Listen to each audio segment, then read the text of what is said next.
Ó, pessoal, ouve. O primeiro de todos os mandamentos. Marcos capítulo 12, versículo 28, 29, 30 e 31, que diz o seguinte: Aproximou-se dele um dos escribas que os tinham ouvido disputar e, sabendo que lhes tinha respondido bem, perguntou-lhe: Qual é o primeiro de todos os mandamentos?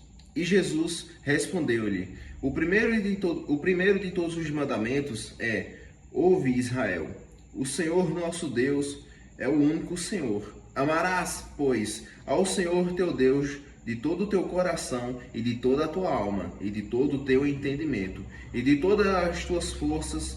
Este é o primeiro mandamento. E o segundo, semelhante a este, é: amarás o teu próximo como a ti mesmo. Não há outro mandamento maior do que estes. Amém. Glória a Deus. Palavra do nosso Senhor Jesus Cristo.